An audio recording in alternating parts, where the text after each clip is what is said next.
Meus amados irmãos, a graça e a paz do Senhor Jesus. Uma alegria poder estar aqui mais uma vez.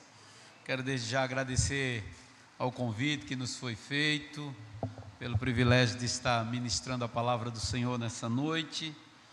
E eu trago aqui um abraço da 7ª Igreja Congregacional, no qual nós estamos, pela graça de Deus, ali pastoreando. Vim acompanhado da minha esposa, essa jovem senhora aí de azul aqui na frente.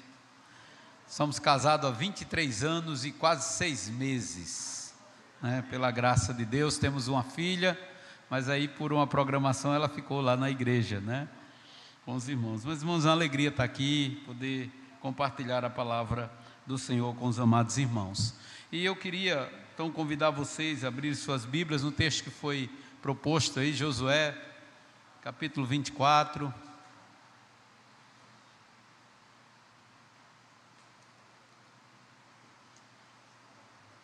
Josué capítulo 24, nós vamos ler apenas 2 versículos, que é o verso 14 e o verso 15. Estava ali lembrando, hoje passou mais uma cena, viu? Eu acho que eu já disse isso da última vez que eu vim aqui, mas o pastor Eudes esteve uma semana depois da minha conversão, lá na congregação do Alto do Mateus, foi celebrar a ceia do Senhor, segundo domingo do mês de abril de 1999, e aí hoje teve uma lembrança maior, porque os homens aqui cantaram aquele hino Milagre, e foi um dos hinos. Eu tinha sido convidado e autorizado na época, no então diácono Jorge Medeiros, a fazer o louvor com a minha tia Edileuza, né? Naquela época não tinha playback, a gente não sabia tocar nada, era playboca mesmo. E parece até que eu estou falando de um século atrás, né? E nesse dia um dos hinos cantados foi esse, a primeira vez que eu estava louvando ao Senhor ali ministrando. E ao terminar, como de costume dele, ele foi lá para a porta, apertou a mão, a primeira vez que ele tinha me visto. E aí ali foi resposta do segundo milagre que Deus fez na minha vida. Quando terminou, ele apertou minha mão e disse assim: jovem, você canta muito bem, mas você cantou um hino muito difícil. Mas hoje ele estava cantando, né? Hoje tinha acompanhamento. E por que eu digo isso que era o segundo milagre, irmãos? Enquanto eu estava no mundo, eu sempre amei música, sempre amei cantar, mas todo mundo que me via cantando dizia assim: rapaz, tu canta muito ruim, tu é desafinado demais, né? Nem quando eu comprava os instrumentos para fazer uma banda, naquela época do Olodum, eu conseguia no máximo ser segunda voz, mas era aquela segunda voz que só canta quando o primeiro faltava, né? Então, e assim, na semana anterior, o texto pelo qual Deus me chamou à sua presença foi o Salmo 106 e o verso 1. Na versão lá de uma Bíblia emprestada que eu estava, do esposo da minha tia, diz assim: louvai ao Senhor porque é bom, e a sua misericórdia dura para sempre. E aí, como eu sabia que louvar é cantar os feitos, né? Já tinha ouvido falar sobre isso, eu disse assim: não pode, se as pessoas no mundo não querem me ouvir cantando, por que o Senhor está me dizendo que é para louvar o Senhor, né? E por isso que eu disse, o primeiro milagre foi a obra da redenção. O Senhor me salvou, comprou-me, me resgatou do lamaçal do pecado, né? E depois Ele me escolheu para louvar o seu santo nome. Naquele dia, quando Ele disse: você canta muito bem, eu disse assim: como assim, né? Como assim? É o milagre de Deus. E eu louvo a Deus por sua vida, viu, pastor? O senhor é um exemplo. Eu chamo carinhosamente, com todo respeito, de o mestre, o nosso mestre, né? E temos uma trajetória aí. Louvado seja Deus por esse privilégio aí. Isso já vai fazer aí, fez 25 anos, pela graça do Senhor. Vamos ler a palavra do Senhor, meus irmãos. Diz assim a Escritura Sagrada: agora, pois, temei ao Senhor e serviu com integridade e com fidelidade. Deita fora os deuses aos quais serviram os vossos pais, da além do Eufrate e no Egito, e servia ao Senhor.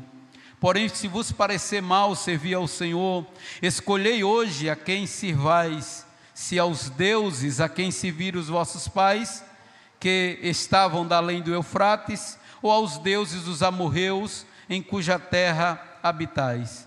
Eu e a minha casa serviremos ao Senhor. Meus queridos, o tema proposto, vocês estão trabalhando sobre isso, sobre família, a família cristã e as adversidades da atualidade. É bem verdade que quando olhamos para um texto como esse, mesmo milênios após ele ter sido escrito, ele ter sido pronunciado, traz para nós um misto de alegria. O primeiro, o misto de alegria, mas também de tristeza. Porque quando de alegria, porque é um homem em um contexto pagão, de pessoas que estão tosqueando, pulando sobre cocheando sobre dois pensamentos, não sabe se abraça o Senhor, se serve ao Senhor, se pode misturar o Senhor com alguma coisa, e isso reflete a nossa realidade. Pessoas hoje são crentes, às vezes no domingo, num culto à noite, mas depois não há mais nenhuma relação, o seu cristianismo com a sua vida cotidiana. Pessoas que, vez por outra, é preciso chamarmos e dizer: olha, você precisa decidir a quem você quer servir.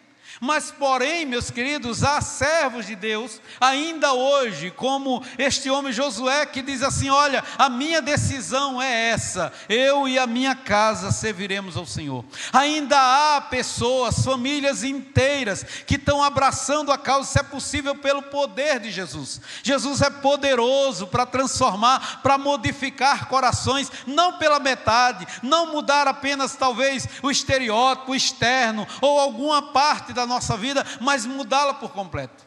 Porém, meus queridos, essa frase é desafiadora e às vezes traz tristeza, porque no contexto em que nós vivemos, ele parece uma utopia.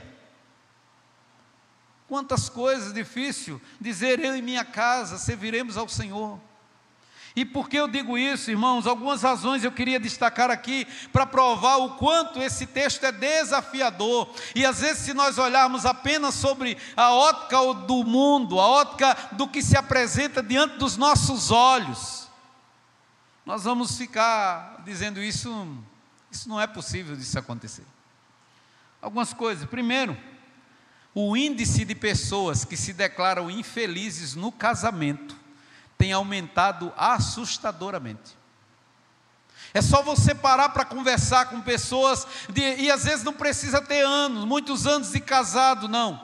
Às vezes, os primeiros anos de casado, você conversa com mulheres e com homens, e diz: rapaz, eu fiz uma besteira, eu me casei, eu pensei que ia ser uma bênção, e parece que é uma maldição. Pessoas insatisfeitas todos os dias, e isso é assustador, porque eu não estou falando no mundo, não, eu estou falando na igreja do Senhor, aqueles que fazem parte da membresia da igreja local. É o desafio. Segundo, o índice de divórcio no meio evangélico, pasme, ele é um pouco maior do que no meio não cristão. Já pensou, irmãos, como é uma coisa esdrúxula demais, fora de qualquer contexto, pensar que o povo de Deus, o chamado povo de Deus, os chamados crentes evangélicos ou protestantes, o índice de divórcio entre eles é um pouco maior do que das pessoas do mundo. Terceiro, pessoas que se consideram a sua família simplesmente como um estorvo. É assustador.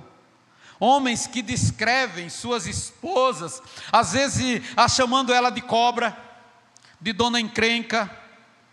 Nós já ouvimos muito isso. Ou então de mulheres que se descrevem ou descrevem seus maridos com palavras de baixo calão, ou palavras como um banana, como alguém que não faz nada, como alguém que não consegue realizar nada. Isso está na boca, meus queridos, muitas das vezes das famílias chamadas cristãs evangélicas. E o índice de filhos que dizem odiar os seus pais.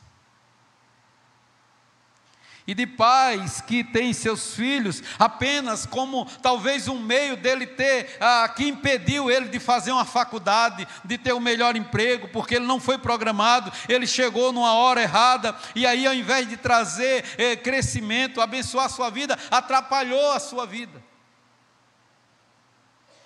Atrelado a isso, irmãos, há pessoas que declaram-se evangélicas, mas nem sequer mais acreditam no que a Bíblia ensina sobre o que é uma família.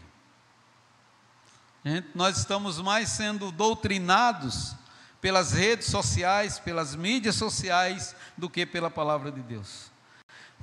É difícil acreditar com tantas coisas e com esses dados, todos esses desafios e a diversidade, pensar que a família é uma instituição, afirmar que a família é uma instituição divina, criada por Deus, e como nós aprendemos, confirmada por Jesus lá em Caná da Galileia, como esse é o padrão de Deus. É difícil pensarmos hoje. O casamento, irmãos, quando olhamos para a Escritura, falar de casamento como uma relação conjugal entre um homem e uma mulher, que tem um modelo de Cristo e a sua igreja, de forma que o padrão apresentado pela Escritura é o mais elevado de todos. Não poderiam ter um padrão mais excelente, mas como está difícil de crermos nisso. Crer e acreditar e defender que os filhos são dádivas de Deus e não peste. Eles são dádivas de Deus, eles são presentes de Deus. Mas hoje, às vezes, vez por outra, nós encontramos pais e mães dizendo que não aguentam mais os seus filhos. Pessoas que dizem até que não estão indo mais à igreja porque não conseguem controlar os seus próprios filhos. Então o filho agora virou uma pedra de tropeço para estar na casa do Senhor. Meu irmão, a que ponto chegamos? Logo, irmãos, imagine só, em um chamado contexto machista, ter apenas uma mulher não cai muito bem. Ou então, num contexto feminista, ser submissa a um homem é inaceitável. Porém, esse é o que foi estabelecido pela palavra de Deus. De forma, meus irmãos, que poderíamos alencar vários desafios, e outros, várias adversidades que têm caído como turbilhão no meio da família. E qual de nós, às vezes, irmãos, não se entristece com o estado em que a nossa família se encontra? E quantas das vezes nós paramos dizendo: Senhor, eu não sei o que fazer, eu não sei como agir, eu não sei, às vezes falta até o desejo, a vontade, a disposição para orarmos ao Senhor. Mas eu quero, irmãos, aqui destacar duas verdades aqui importantes. Lembre-se que os tempos, a cultura, eles nunca foram a favor da verdade de Deus. Eles nunca irão, passe o tempo, gerações, milênio, mas a sociedade, este mundo caído, essa cultura que vivemos, eles jamais serão a favor, ou ele jamais facilitará a vida da igreja, bem como da família, jamais. Isso, se você acreditar nisso, você está caindo no laço do passarinheiro. E aí duas verdades precisamos entender aqui, para que a gente possa pegar aqui algumas aplicações dessa verdade dita por este homem há tantos anos atrás, que continua sendo e sempre será a palavra de Deus, inerrante, eficaz, inspirada por Deus, infalível e suficiente para a minha vida hoje e amanhã, e para a minha família e para a sua família, até os confins do mundo, até os confins da terra. Ela será sempre. Então a primeira verdade, irmãos, é que a geração e a cultura, irmãos, elas sempre serão um tropeço, ela sempre lançará a suposta ideia de que vai ajudar você com a sua família. Afinal de contas, quantos conselheiros mundanos, que às vezes até falam em nome de Deus, estão aí para tentar dizer como é que sua família deve viver hoje. Supostos pastores. Então, precisamos entender que há um levante do inferno, das hostes todas, das potestades todas, para tentar enganar você com falsas palavras, com falsos ensinamentos, com ideias que até parecem bíblicas, mas não são. Portanto, não espere que o tempo e a cultura venha trazer melhoria que venha facilitar a vida da sua família. Segunda verdade que eu quero que você coloque no seu coração é que Deus, Ele nunca vai trabalhar de fora para dentro. Ele nunca vai trabalhar da sociedade para a família. Então não pense que Deus irá mudar a sociedade para depois mudar a igreja. Isso no sentido para melhor. E depois mudar a família. Isso é um erro grotesco. É o contrário, é exatamente o inverso. Deus muda a minha e a sua vida, consequentemente Ele muda o meu relacionamento com a minha família e o seu com a sua família, e aí Ele abençoa a igreja, Ele transforma a igreja, e a igreja passa a ser instrumento para mudar a sociedade. Enquanto nós, povo de Deus, vamos estar esperando que venha de fora o socorro, é hora de voltarmos a fazer como o salmista no Salmo 121, é levar os olhos para os montes e dizer: o meu socorro vem do Senhor, que fez o céu e a terra. A solução para as nossas famílias, para que ela vença a adversidade, para que ela vença os desafios, para que ela vença todos esses engasgos que são lançados, é o Senhor Jesus. É Cristo na nossa casa, é Cristo na nossa vida, é Cristo nas nossas decisões. Portanto, eu queria extrair aqui alguns princípios do texto que nós lemos, para que nós venhamos simplesmente vencer as adversidades. Em primeiro lugar, meus irmãos, em primeiro lugar, como é que na igreja, como é que a família, como é que a nossa família vence a adversidade? Dando o devido cuidado, a honra à sua família. Ah, meus irmãos, quantas das vezes nós desonramos a nossa casa, o nosso cônjuge. E aqui no texto que nós lemos, o final do versículo 15, há um desejo desse servo de Deus. Ele extingue as pessoas que estão ouvindo, exorta as pessoas, diz a quem vocês querem servir, mas ele diz assim: eu e a minha casa serviremos ao Senhor. Aqui é um alerta, meus queridos, porque quantos pais e mães, quantos esposos ou esposas abriram mão, baixaram a guarda pela conversão de filhos e dos seus cônjuges. Quantas pessoas que dizem assim: olha, eu já dei de mão, eu não vou fazer mais nada, eu não oro mais pelo meu cônjuge, eu não olho mais pelos meus filhos, eu não olho mais para que Deus faça alguma coisa, ele já perdeu a fé. É hora de você honrar, que a sua família seja um projeto de Deus. Ela pode até ter começado errada, talvez você não orou tanto. Ontem, no nosso devocional lá na igreja, nós estávamos lendo sobre uma das palavras do Hernando Dias Lopes. Ele disse que um dos problemas do casamento na nossa geração é porque parece que os jovens fecham os olhos do namoro e só abrem depois que estão casados. Eles estão decepcionados, eu escolhi errado.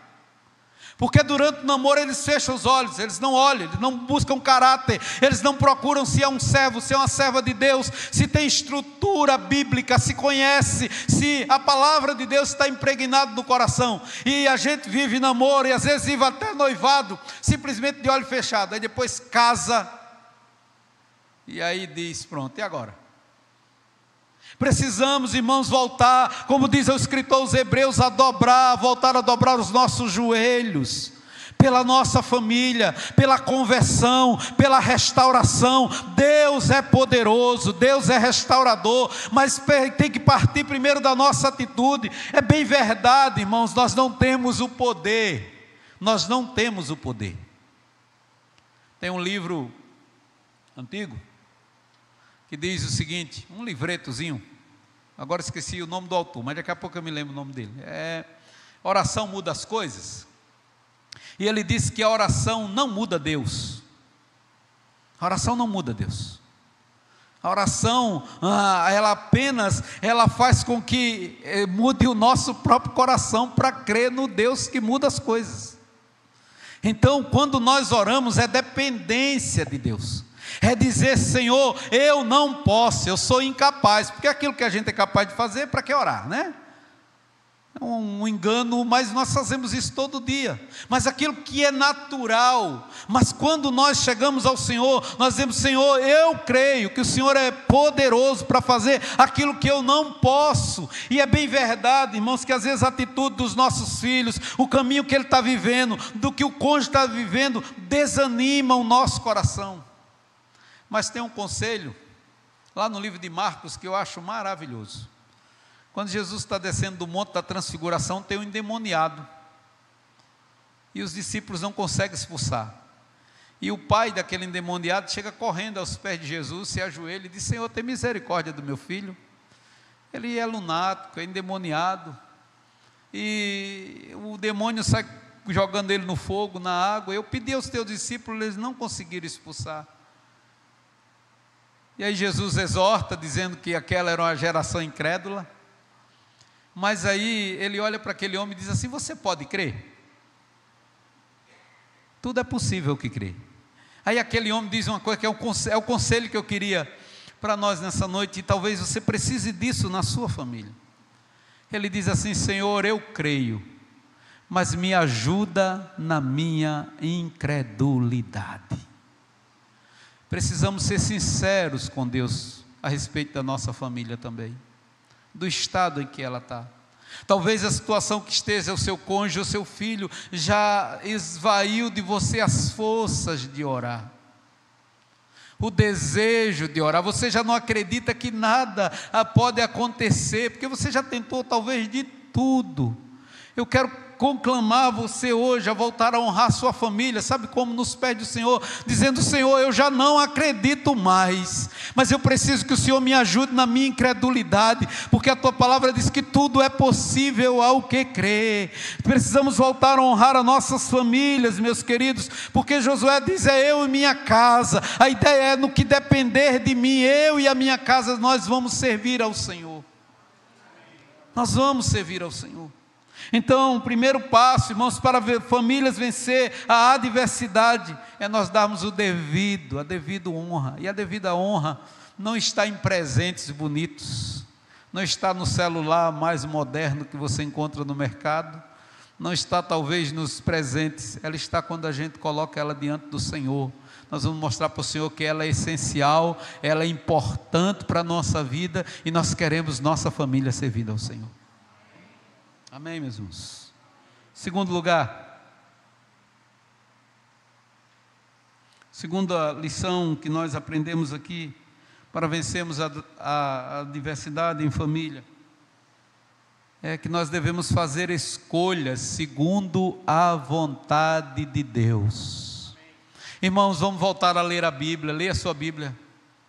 Leia a sua Bíblia, porque quando você ler a sua Bíblia, quando você se apaixonar, ou voltar a se apaixonar pelas Escrituras, você não será seduzido por esses falsos coaches que estão aí, com aqueles que pegam uma palavra fora do contexto e tentam trazer verdade para o nosso coração. Vamos voltar a amar a palavra de Deus, pois ela é poder de Deus. O Salmo 19 diz: é com ela que admoesta o teu servo, em guardá-la há grande recompensa. Mas como vamos guardar a palavra do Senhor se ela saiu da nossa vida? Se às vezes passamos a semana toda e às vezes só ouvimos um sermão no domingo, que talvez terminamos o culto e a gente não sabe nem os pontos. Precisamos voltar, irmãos, fazer vontade. Como então a família fará escolha sobre a vontade de Deus se a gente não conhece a vontade de Deus? E quando a gente escuta alguns textos como Romanos 12:2, que diz que a vontade do Senhor é boa, agradável e perfeita, e a vontade do Senhor, vez por outra, nos leva a desertos, a gente fica pensando: como isso é bom, agradável e perfeito, não é? Imagine se você está olhando apenas de fora, se você não conhece essa verdade. As nossas escolhas, os nossos sonhos, as nossas decisões devem ser feitas baseadas na palavra de Deus. Mas como escolhermos? Não. Josué está falando ao povo, está declarando para eles uma verdade. Ele sabe quem é Deus, está dizendo: vocês precisam tomar uma decisão. Veja mais uma vez o verso número 15.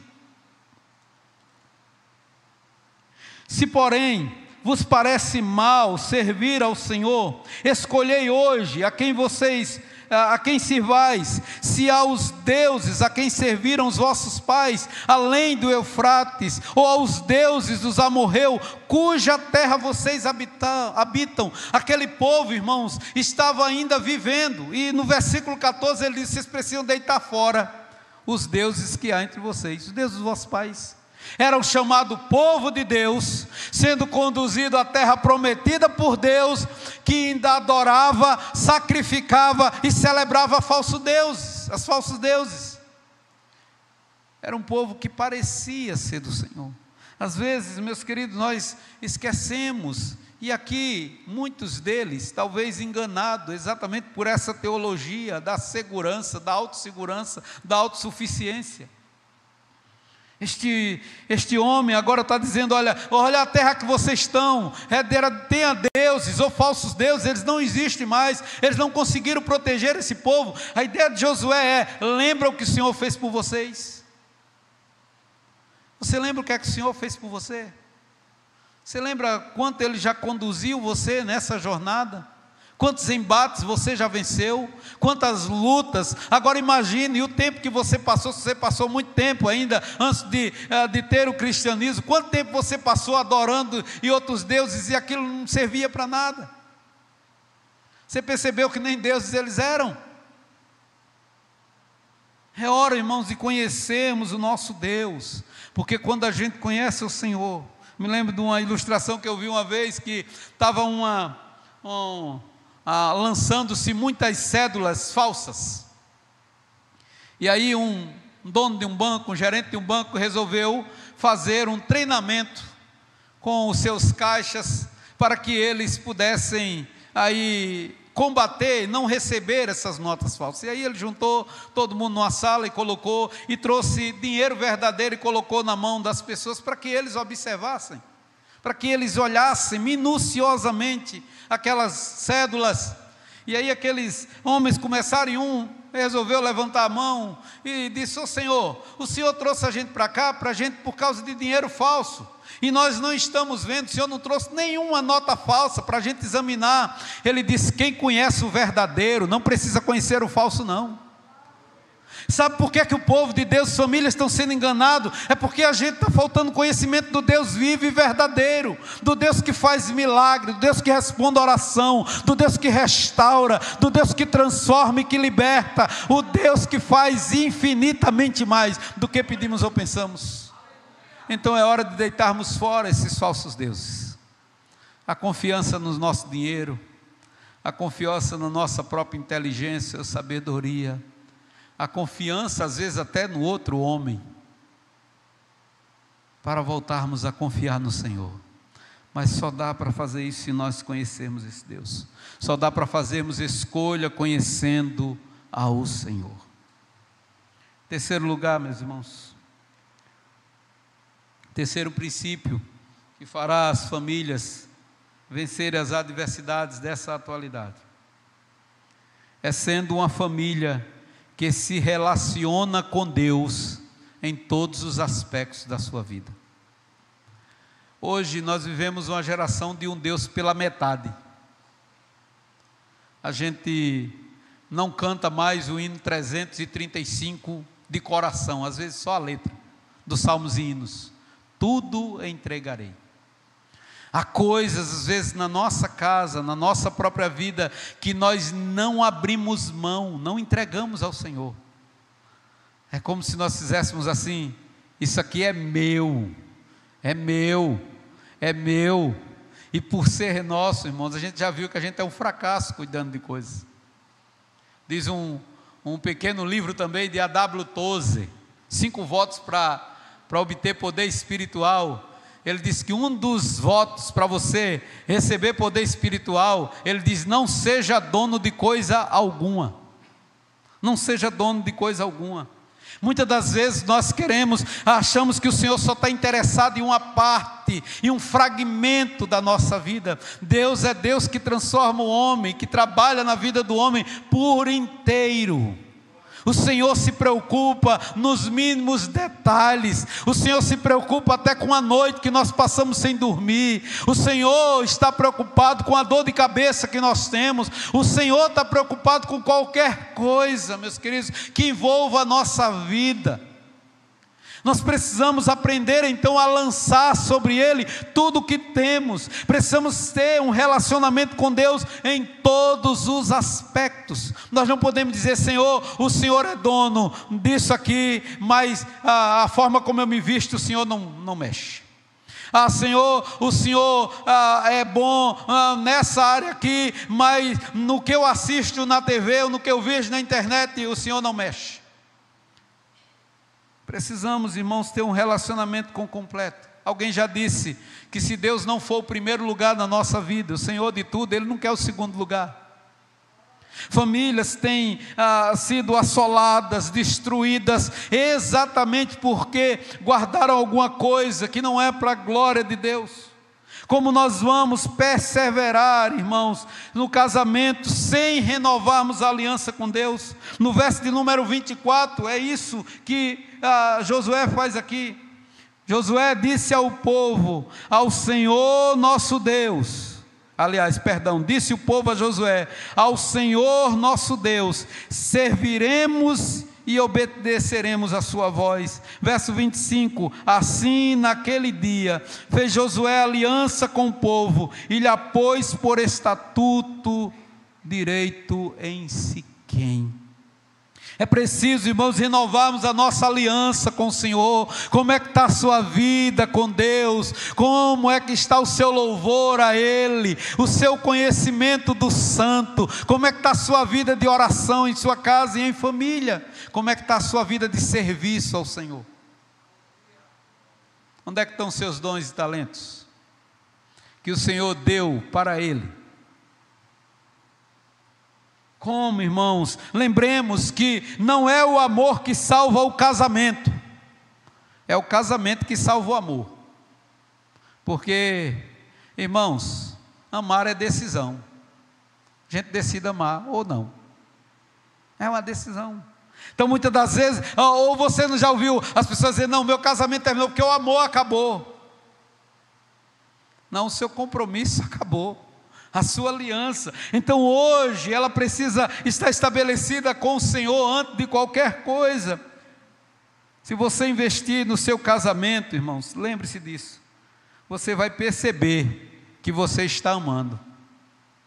Quando nós começamos a investir no nosso casamento, na nossa família, nós vamos perceber que a gente está amando. Por isso que a gente investe.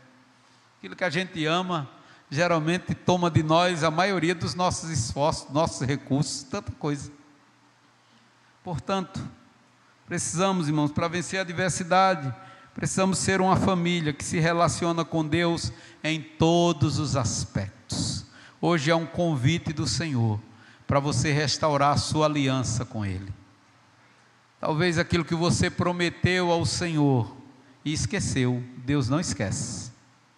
Aquilo que você disse que ia fazer para o Senhor, apesar de, e você, mesmo com o de, você não serve, ou sem o de, você também não está cumprindo. Lembre-se disso. Promessas que nós fazemos, é necessário voltarmos a restaurar a nossa aliança com o Senhor. Em quarto e último lugar, como é que a família vence a tempestade? Como é que ela vence essas adversidades da atualidade? Como é que ela sobrevive diante de tantas adversidades? Ela vence lutando por um modelo de família que seja para a glória de Deus e não um subproduto do mundo. Vou repetir. Como é que a família vence a adversidade da vida? Ela vence lutando por um modelo de família que seja para a glória de Deus e não seja um subproduto deste mundo ou deste tempo. Sabe o que é que tem acontecido com a nossa família? Que às vezes a gente começa a fazer determinada concessão. A gente começa a abrir alguma coisa em nosso seio, que é para o intuito de dizer assim: não, é para para que a gente não perca por completo. Josué não fez meio termo com o Senhor, com esse povo. Volte aí o versículo de número 14. Agora, pois, temei ao Senhor. Temer aqui o Senhor não é ter medo de Deus, é ter respeito, é reverência, é ter uma adoração conforme o padrão dele, é adorá-lo como ele é digno de ser adorado. Mas ele não termina por aí. Agora, pois, temei ao Senhor e servi-lo com integridade e com fidelidade. E aí vem: deitai fora os deuses, os quais serviram os vossos pais da além do Eufrates, e no Egito, e servi ao Senhor. Josué está dizendo que não há espaço para cochilo, ou para cochear entre dois pensamentos. Não há espaço para nós estarmos pensando para que lado nós vamos correr. Josué está diante de uma cultura pagã, e eu e você, da mesma forma. Ele estava diante de uma cultura que rejeitava o verdadeiro Deus, e hoje é do mesmo jeito.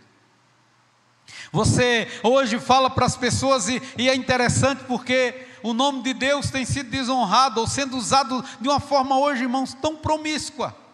Quem de nós não já viu esses cantores mundanos, que têm uma vida promíscua terrível, mas eles chegam no palco, ou quando estão terminando, às vezes vão orar em nome de Jesus, e às vezes ainda diz assim: Deus te abençoe, como se eles tivessem uma procuração para o Senhor, quando toda aquela adoração, toda aquela encenação foi para destruir, não para edificar. Foi para afastar pessoas do caminho do Senhor, e não para trazer. Mas eles se acham no direito de falar em nome de Deus. Às vezes, irmãos, falta poder, falta ação, falta autoridade do nosso lar, falta motivação na oração, porque, meus queridos, nós estamos querendo um modelo que não é bíblico. O Senhor tem que ser servido com integridade, é por completo, e com fidelidade.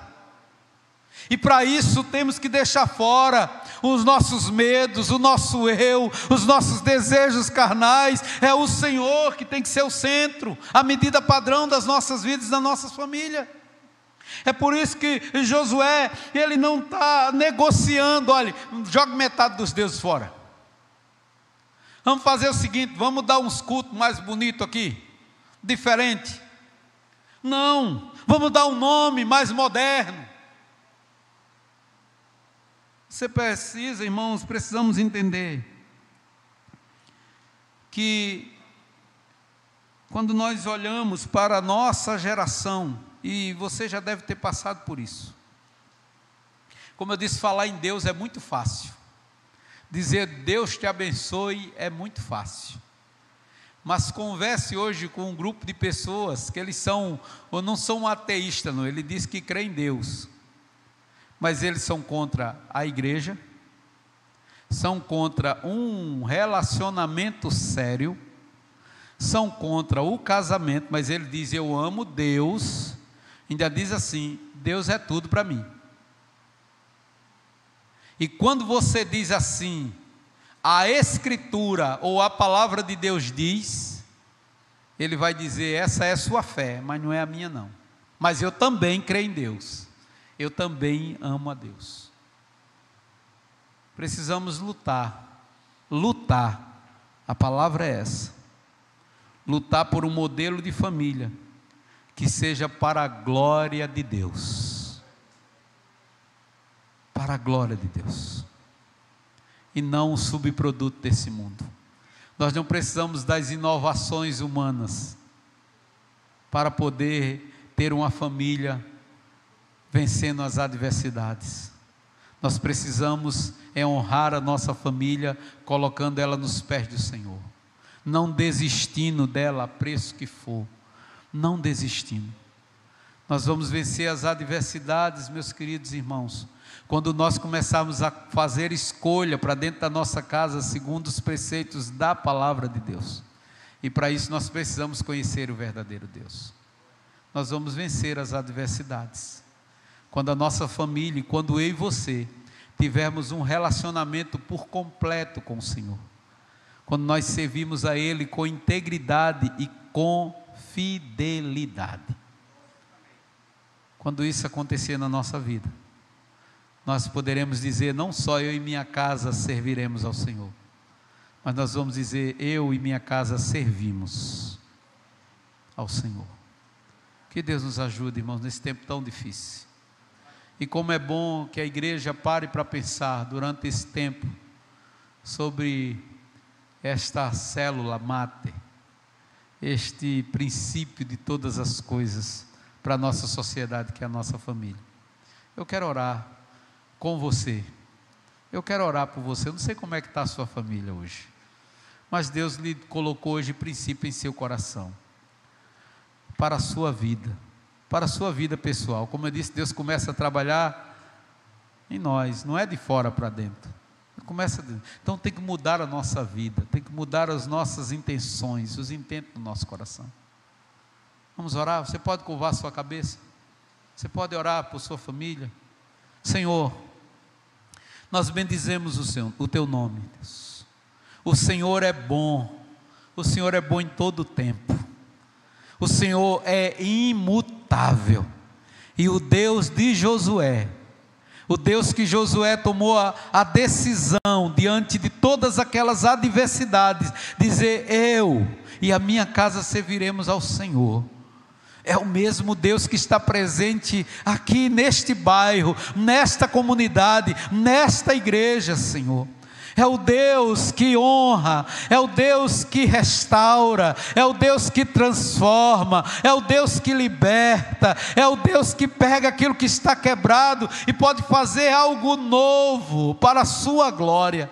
Então, Senhor, nós apresentamos cada família aqui representada, e eu também apresento a minha família em tuas mãos, meu Senhor.